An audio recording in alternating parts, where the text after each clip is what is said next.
At nag-file na nga daw po ng kaso ang kampo nila Manscarpio laban sa AMLAC Executive Director at saka ibang mga opisyales ng House of Representatives ukol dito sa pagsisiwalat ng report ng AMLAC.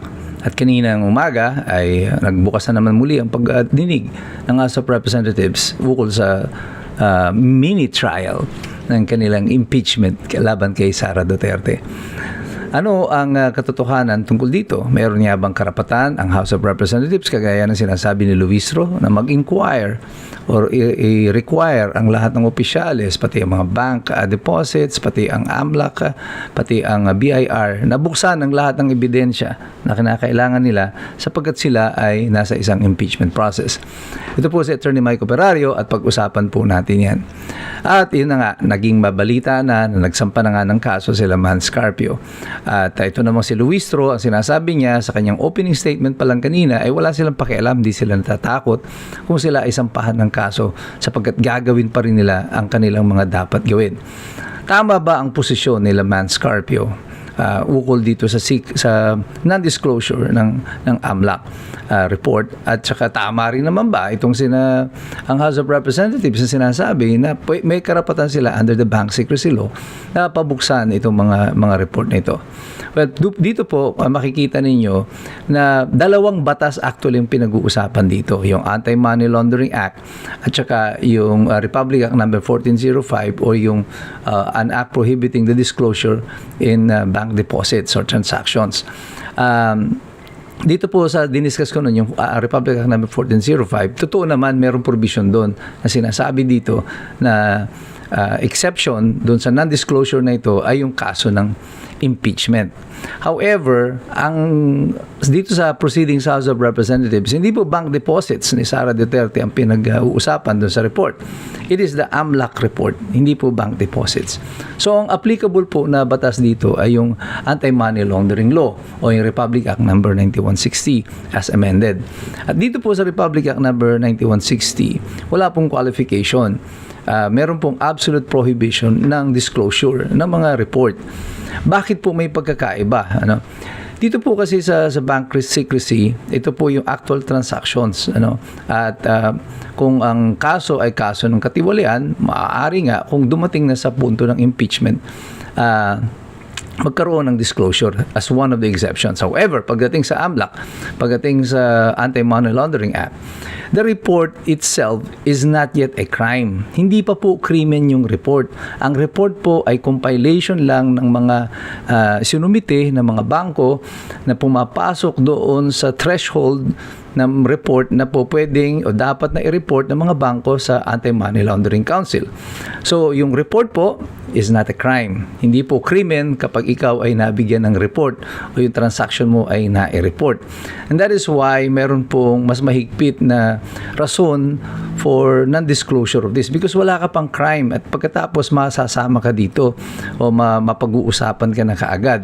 As a matter of fact, under Section 16 of the Anti-Money Laundering Act, may prohibition po doon na hindi po pwedeng gamitin for political persecution or harassment ang anumang instrumento na makukuha o mga report na makukuha dito sa Anti-Money Laundering Council. And this is exactly what is happening kay Sara Duterte. Itong Anti-Money Laundering Act and the report of AMLAC is now being used for political persecution and harassment because hindi niya kaalyado ngayon yung Pangulo. So, hindi lang talaga mayroong basihan sila Manscarpio for filing a case, malinaw na inilalagay doon sa batas yung pananagutan ng mga tao na gagamit ng mga report na ito. Balikan naman natin ngayon doon sa bank secrecy. Kung mayroong impeachment pala, ay pwede naman palang mag-disclose ng mga bank records. Tama po yun. However, ang proceedings po sa House of Representatives is not yet the impeachment. The Vice President has not yet been impeached. Ang impeachment po, pag sinabing na-impeach ka na, that means bumoto na yung House of Representatives at ipinadala na yung kanilang impeachment complaint sa Senado. That is when the President is already impeached. So right now, there is no impeachment. Itong sinasabi nito ng House of Representatives na mini trial is not the impeachment. Kaya nga kinwestiyon na agad ito sa Korte Suprema kasi ang ginagawa nilang proceedings ay parang sila na rin mismo ang impeachment court. At ang nangyayari dito, hindi kagaya nung nangyari doon sa unang impeachment complaint na automatic yung one-third of the House of Representatives pumirma doon sa impeachment complaint, immediately na-transmit ito sa Senado. Ito, mayroong private complainant. At dapat yung private complainant na yan, kung sino man sila, ay sila ang maglalatag ng ebidensya sa House of Representatives at ipapakita sa House na ito ang basihan ng aming reklamo. Pero ang nangyayari sa kasalukuyan, yung House of Representatives ang kumakaalap ng ebidensya para doon sa mga complainant. Kaya nga nagrereklamo noon si Congressman Rufus Rodriguez at sinasabi niya, yung gagawin ng House of Representatives is the greatest fishing expedition ever na gagawin nila. Kasi they are holding nothing and now what they want is through this process na ginagawa nilang mini trial ay makakuha sila ng mga ebidensya. At as of the moment, kasi wala silang hawak.